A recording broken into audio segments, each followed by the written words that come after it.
बोलो जयकारा, बोल मेरे श्री गुरु महाराज की जय। बोलो साचे दरबार की जय। बोल मेरे नंगली निवासी भगवान की जय। बोल श्री परमहंस दयाल महाराज की जय। बोल श्री स्वामी जी महाराज की जय। बोल श्री उगल जोड़ी महाराज की जय।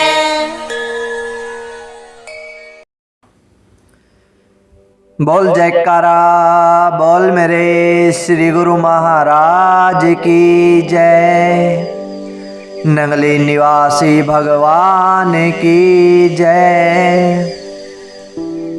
सतगुरु प्रेमियों, संत कहते हैं कि साकत सूत बहु गुरजी भरमिया, क्यों करी तानु तनीजे, तंतु सूतु कुछ निकसे नाही, साकत संग न कीजे। अर्थात साकत पुरुष यानी कि मन मुखों का ख्याल बहुत ही उलझा हुआ होता है। जो लोग कपड़ा बुनते हैं उन्हें पता है कि अगर सूत गुथियों से भरा या उलझा हुआ हो तो उससे कपड़ा बुना नहीं जा सकता। गुरु नानक साहिब फरमाते हैं कि इसी तरह जिनका ख्याल सारी दुनिया में फैला हुआ है, विषय विकार शराब कबाब में उलझा हुआ है, ऐसे मनमुखों की संगति में जाकर हमारा ख्याल परमात्मा की भक्ति की ओर भला कैसे जा सकता है। संत समझाते हैं, साकत नर प्राणी सद भूखे, नित भूखन भूख करीजे। जो मनमुख है वे हमेशा ही भूखे हैं, उन्हें परमात्मा जो चाहे प्रदान कर दे, पर उनके मन में कभी संतोष और सब्र नहीं आता। परमात्मा उन्हें जितनी मर्जी संपत्ति दे दे, सांसारिक मान बढ़ाई, तंदुरुस्ती, धन दौलत भी दे दे, परंतु उन्होंने आज तक कभी परमात्मा से परमात्मा को नहीं मांगा। एक तो वे परमात्मा की भक्ति करते ही नहीं, और अगर करते भी हैं तो दुनिया की शकल और पदार्थों के लिए करते हैं। क्या ऐसे पुरुषों की संगति या सोहबत करनी चाहिए? गुरु नानक साहिब कहते हैं, धावतु धाई धावही प्रीति, माया लख कोसन को विधि दीजे। अर्थात जो लोग हमेशा दुनिया की शक्लों और पदार्थों में भटकते फिरते हैं, सांसारिक पदार्थों के लिए तड़पते रहते हैं, उनसे कम लाख कोस दूर रहना चाहिए। अब उनसे दूर रहना चाहिए तो फिर संगति किसकी करनी चाहिए?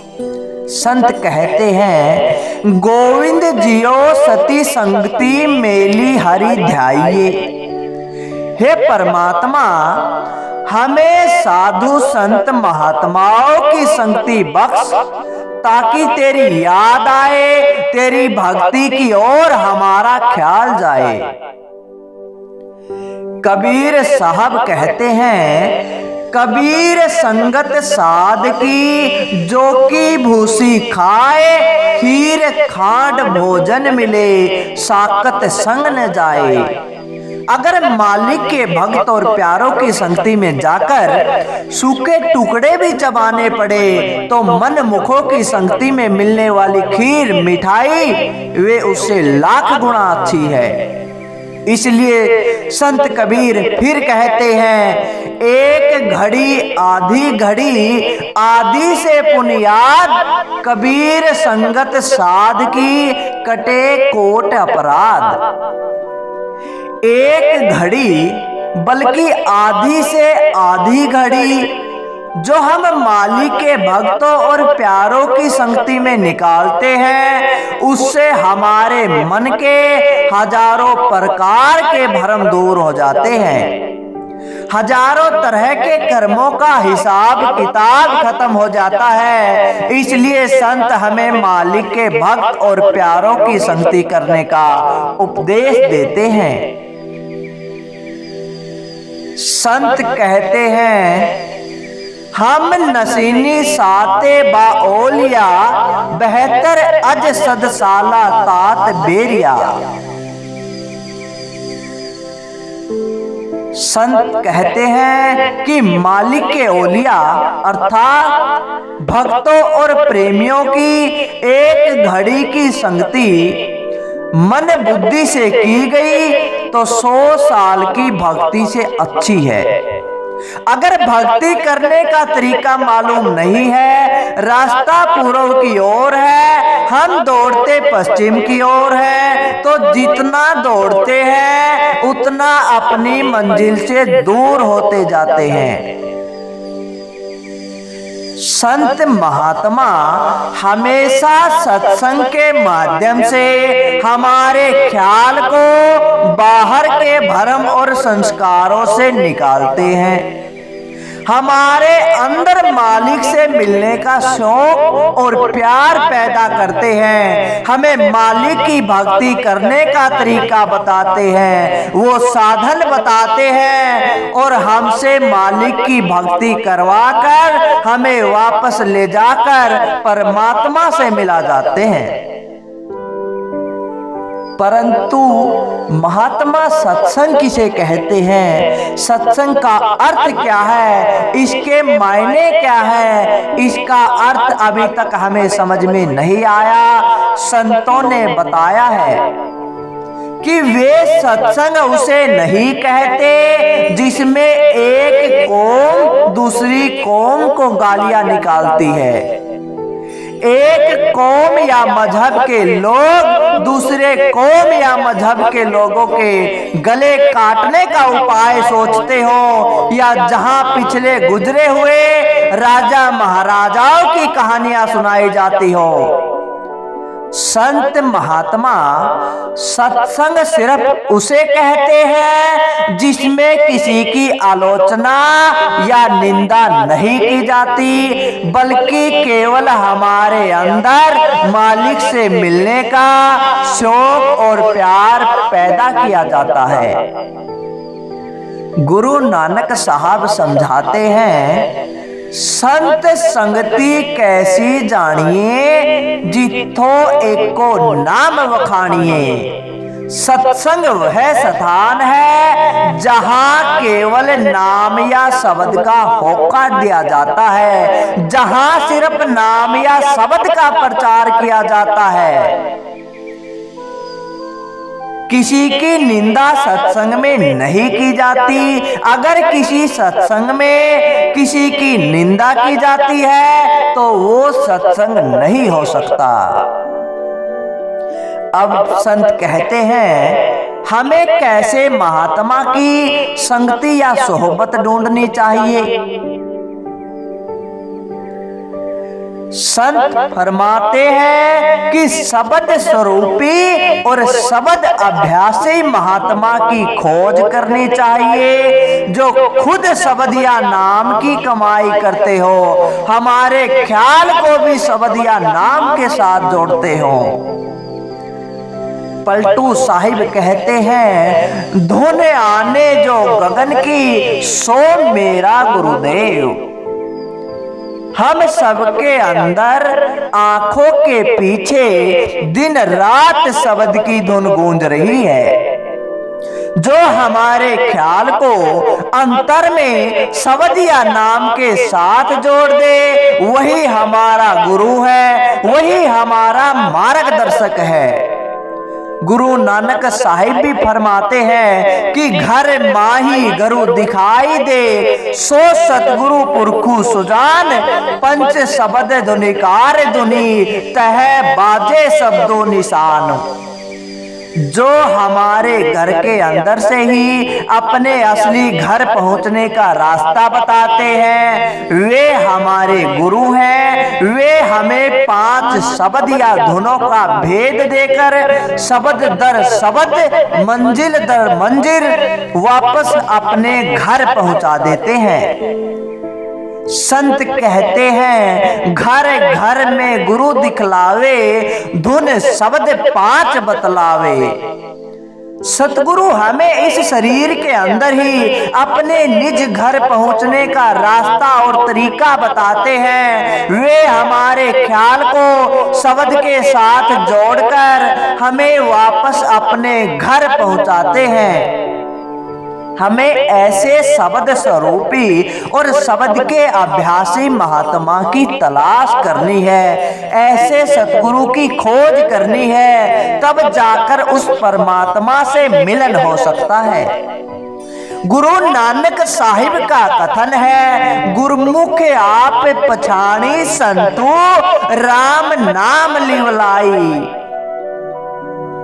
गुरमुख वे व्यक्ति हैं जो राम नाम के साथ प्यार करके अपने आप को पहचानने के योग्य बन जाते हैं। अब बात आती है, राम नाम क्या चीज है? राम नाम का अर्थ क्या है? इसकी शक्ति क्या है? संतों ने इतना कुछ बताया है, लेकिन वे कहते हैं इस नाम की महिमा का बखान नहीं हो सकता।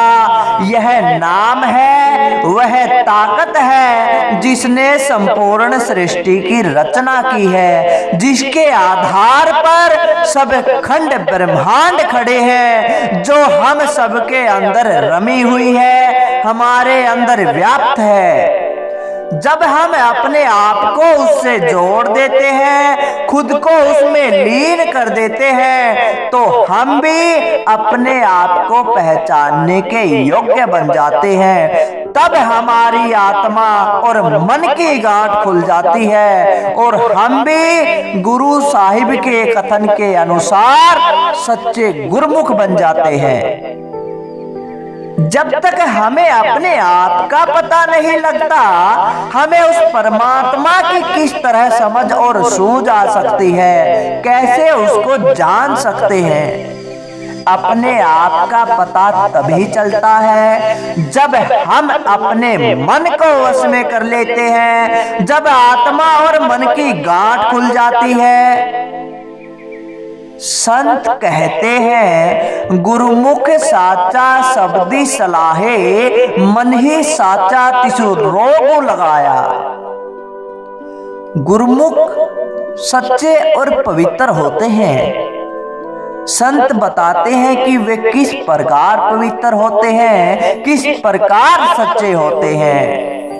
संत कहते हैं कि वे नाम की कमाई करके सच्चे और पवित्र बन जाते हैं। नाम की कमाई से उनके अंदर से अहंकार रूपी बीमारी निकल जाती है और वे परमात्मा से मिलने के योग्य बन जाते हैं। ऐसे गुरुमुखों की संगति में जाने से लाभ ही लाभ है, कभी कोई हानि नहीं होती। लेकिन ऐसे जो भी मालिक के भक्त और प्यारे हैं, वे कभी भी समाज पर अपना बोझ नहीं डालते। वे हक हलाल की अपने परिश्रम की कमाई पर गुजारा करते हुए साथ साथ संगत की सेवा करते हैं। आप किसी भी महात्मा का जीवन चरित्र पढ़कर देख ले, किसी संत महापुरुष को देख ले, खुद मेहनत करते हैं तब खाते हैं, किसी समाज पर वो बोझ नहीं बनते। गुरु नानक साहिब ने करतारपुर गांव में जाकर खुद अपने हाथों से खेती की, अपनी परवरिश की, अपने बाल बच्चों का पालन पोषण किया और हमारे लिए अपनी वाणी में उपदेश दे गए। कबीर साहब को देखिए, खुद काम करते थे, एक जुल्हाए का कार्य करते थे और हमारे लिए क्या छोड़कर गए हैं। संतों ने कहा है, गुरु पीर सदाए मगन जाई, ताके मूल न लागो पाई, घाली खाई कछु हथु देई, नानक राह पछाड़ी से। अगर कोई गुरु और पीर होकर शिष्य और सेवकों से मांगता फिरता है तो उसके पैरों में मत्था ही नहीं टेकना चाहिए। अब फिर बात आती है कि हमें कैसे महात्मा या संत की खोज करनी चाहिए। संत कहते हैं कि घाल खाए कुछ हथों दे, जो खुद हक हलाल की कमाई करता हो, साध संगत की सेवा करता हो, उस महात्मा की हमें खोज करनी चाहिए। इसी प्रकार आप कबीर साहब की जीवनी पढ़कर देख ले। उन्होंने सारी उम्र कपड़े बुनकर गुजारा करते रहे। हालांकि बलख बुखारे के शाह जैसे लोग आपके सेवक थे, जो आपको अच्छे अच्छे महलों में भी रख सकते थे। कबीर साहब फरमाते हैं, शीश ऐसा चाहिए गुरु को सरबस दे, गुरु को ऐसा चाहिए शीश का कछु न ले। सेवक या शिष्य का धर्म है कि जो कुछ है उसे गुरुमुखों का समझकर, अपने गुरु का समझकर बरते, परंतु गुरु का भी उसूल है कि सेवक की सुई तक न ले। अगर लेते हैं तो वे गुरु नहीं। कबीर साहब फिर कहते हैं, मर जाऊं मांगू नहीं, अपने तन के काज, परमारथ के कारणे मोहि न आवे लाज। संत महात्मा हमसे औरों के लाभ के लिए या परमार्थ के लिए खर्च अवश्य करवा देंगे, परंतु अपने खुद के लिए कुछ भी नहीं लेंगे। महात्मा रविदास के जीवन का वृतांत आप जानते हैं कि किस प्रकार आपने आजीवन जुतिया गांठ गांठ कर अपना निर्वाह करते रहे। हालांकि आपके शिष्यों में राजा पीपा और मीराबाई जैसे बड़े बड़े लोग थे। मीराबाई मेवाड़ की रानी थी। उसे बिरादरी के लोगों ने ताना मारा कि तू खुद तो महलों में रानी बनी बैठी है और तेरा गुरु जूतिया गांठ कर गुजारा कर रहा है। यह स्वाभाविक है कि सेवक अपने गुरु के बारे में ताना सहन नहीं कर सकता। वह एक बड़ा कीमती हीरा लेकर महात्मा रविदास जी की कुटिया में गई और हाथ जोड़कर विनती की कि हे गुरुदेव, मुझे लोक लाज सताती है, दुनिया ताने सुनाती है। आप हीरे को बेचकर अपने लिए एक अच्छा सुंदर मकान बनाकर सुख की जिंदगी बसर करे।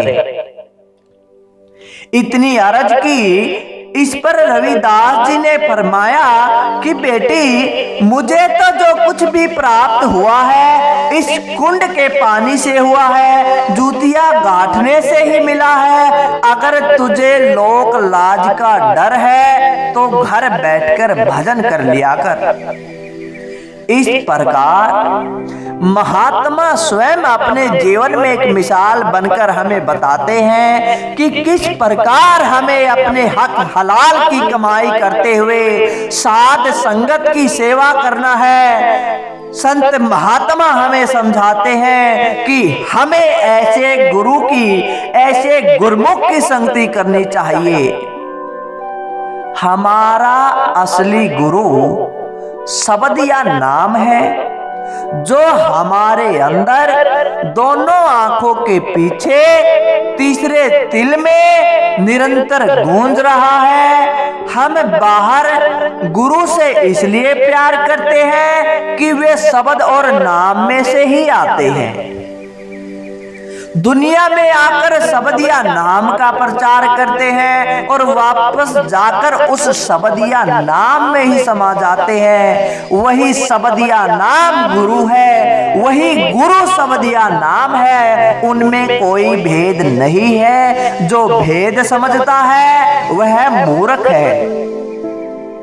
गुरु नानक साहिब बड़ी सुंदर मिसाल देकर हमें समझाते हैं, हरि का सेवकू जो हरि जेहा, भेद न जानो मानस देहा। जो मालिक के भक्त और प्यारे होते हैं वे परमात्मा की भक्ति करके परमात्मा का रूप हो जाते हैं। उनमें और परमात्मा में कोई भेद या अंतर नहीं होता।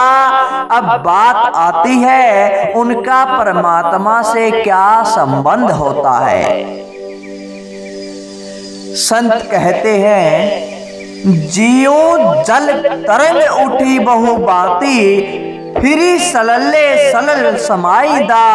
अर्थात समुन्द्र में 2-4 मिनट के लिए लहर उठती है और फिर वापस जाकर उस समुन्द्र में समा जाती है। एक लहर का समुन्द्र से जो संबंध है वही मालिक के भक्त और प्यारों का परमात्मा के साथ है। वे सतनाम रूपी समुन्द्र की लहरें बनकर आते हैं, दुनिया में शब्द या नाम का प्रचार करते हैं, वापस जाकर उसी शब्द या नाम के समुद्र में समा जाते हैं। गुरु नानक साहिब जी का कथन है, एको अमर एका पति शाही, जुग जुग सरकार बनाई। अर्थात वह परमात्मा एक है, वह सबका दाता है, सबका बादशाह है, उसकी सारी हुकूमत है। संत महात्मा उसकी भेजी हुई सरकारें अर्थात शासक हैं। वे उसके हुक्म से आते हैं, उस परमात्मा के हुक्म में रहते हैं, उसके हुक्म का प्रचार करते हैं और वापस जाकर उसी हुक्म में समा जाते हैं। इसलिए गुरु साहिब फरमाते हैं, बाणी गुरु गुरु है बाणी, बिच बाणी अमृत सारे।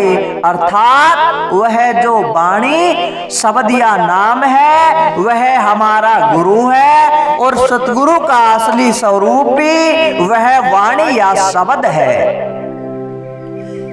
जैसा कि पहले भी आपको बताया जा चुका है कि मनुष्य का शिक्षक या गुरु केवल मनुष्य हो सकता है। गाय भैंस की बोली समझ में नहीं आती, देवी देवता किसी ने देखे नहीं। जब तक कोई मनुष्य हमें यहाँ आकर न समझाए, हम इस अज्ञानता के अंधेरे से कभी निकल नहीं सकते।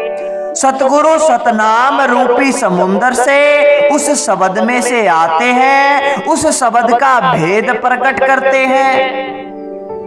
अब बात आती है कि कौन सी वाणी, कौन सा शब्द हमारा गुरु है। गुरु साहिब फरमाते हैं, वाणी वज्जी चहु जुगी, सच्चो सच सुनाए। वह वाणी वह नाम चारों युगों से चली आ रही है। वह वाणी सतयुग में भी थी, त्रेता और द्वापर में भी थी, अभी भी है और आगे भी रहेगी। यही नहीं कि वह पहले कुछ और थी, आगे कुछ और हो जाएगी और अब कुछ और है। न तो उस वाणी के इतिहास का पता लगाया जा सकता, न उसका कोई समय मालूम किया जा सकता, न कोई उसकी म्याद है, न उसकी कोई अवधि निश्चित है। सबसे पहले वह वाणी थी, जब कुछ उस वाणी ने पैदा किया और जो कुछ हम आंखों से देख रहे हैं यह सब नष्ट और फना हो जाएगा, परंतु इसे पैदा करने वाली वह वाणी, वह शब्द कभी नष्ट न होगा। अब बात आती है कि संत बताते हैं कि वह वाणी न पंजाबी में लिखी जा सकती, न हिंदी में, न किसी और भाषा में। हम दुनिया के जीव व्यर्थ ही अलग भाषाओं के विवाद में फंसे हुए हैं। वह तो अलिखित कानून है, अनबोली वाणी है, दिन रात हमारे अंतर में गूंज रही है। वह वाणी हम सबका गुरु है, वह किसी के जुबान पर नहीं आ सकती। अब बात आती है वह वाणी कहाँ है। गुरु साहिब कहते हैं, अंतर ज्योत निरंतर वाणी सच्चे साहिब शिव लिव लाई। हम सबके अंदर आंखों के पीछे तीसरे तिल में एक ज्योति जल रही है। उस ज्योति में से एक मीठी और सुरीली आवाज निकल रही है। जो मनुष्य अंतर में उस ज्योति के दर्शन करते हैं, उसमें से निकलने वाली आवाज को सुनते हैं, उनका दुनिया से मोह और प्यार निकल जाता है और परमात्मा से प्यार पैदा हो जाता है। हम सतगुरु के साथ इसलिए प्यार पैदा करते हैं कि उन्हें वापस जाकर उस शब्द या वाणी में ही समाना है और हम भी उनकी प्रीति और भक्ति में बंधे हुए हैं। उसी शब्द या नाम में हमेशा के लिए हम भी मिल जाएंगे। इसलिए पलटू साहिब कहते हैं, ऐसे मालिक के भक्तों और प्यारों की संगति में हमारा ख्याल मालिक की भक्ति, मालिक के प्यार की ओर जाता है। हमारे अंदर मालिक की भक्ति का शौक, उसका प्यार और विरह तथा उससे मिलने की तड़प पैदा होती है। ऐसे महात्माओं की संगति से हम किस प्रकार फायदा उठा सकते हैं। पलटू साहिब फिर कहते हैं कि नम्रता और दीनता के द्वारा ही हम असली फायदा उठा सकते हैं। अगर संत महात्माओं के पास जाकर अकड़ दिखाओगे तो तुम्हें कोई फायदा होने वाला नहीं है। ऐसे महात्मा दुनिया में न तो कोई कौम बनाने के लिए आते हैं, न कोई उनकी फौज है जिसको भर्ती करने के लिए वो आए हो, न वे दुनिया पर हुकूमत करने के लिए आते हैं, न उन्हें हमसे कुछ लेना है। हमें गरज है कि हम देह के बंधनों से छुटकारा पाकर मालिक से मिल जाएं। काम हमें उनसे लेना है। गरज हमारी है तो जितनी हमारे मन में नम्रता होगी, जितना प्रेम प्यार और विरह होगा, उतना ही मालिक के उन भक्तों और प्यारों की संगति से लाभ उठा सकेंगे। नम्रता और दीनता से भी हम महात्माओं से ही सीख सकते हैं।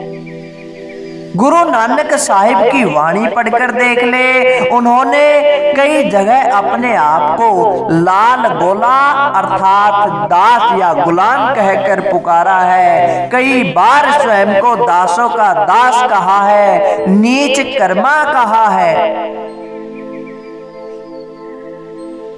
एक गुरुमुख को ऐसा ही होना चाहिए।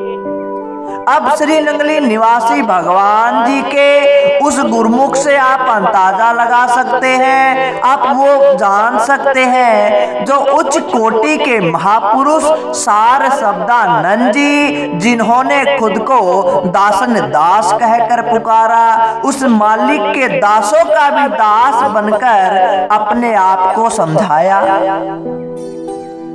संत कहते हैं, कहो नानक हम नीच कर्मा, शरण पाए की राखो शरणा। आप फरमाते हैं, हे परमात्मा मैं नीच हूँ लेकिन तेरी शरण में आ गया हूँ, तू मुझ शरण में आए हुए की लाज रख ले। अगर ऐसे उच्च कोटि के महात्मा अपने लिए इतनी नम्रता और दीनता पूर्ण शब्दों का प्रयोग करते हैं तो आप खुद सोच लीजिए तो हमें अपने अंदर कितनी दीनता और नम्रता पैदा करनी चाहिए।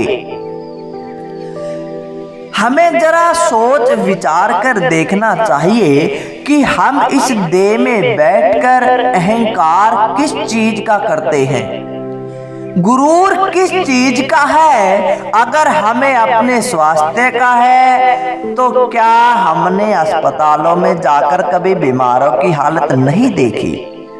2 दिन बुखार चढ़ जाए तो मेंढक जैसा मुंह निकल जाता है। जवानी का अहंकार करते हैं तो क्या किसी का बुढ़ापा नजर नहीं आया? क्या हमने कभी उस उम्र में नहीं पहुंचना है? अब बात आती है हम धन दौलत का मान करते हैं। क्या हमने बड़े बड़े राजा महाराजाओं को, सेठ साहूकारों को सड़कों पर कंगालों की तरह ठोकरे खाते नहीं देखा?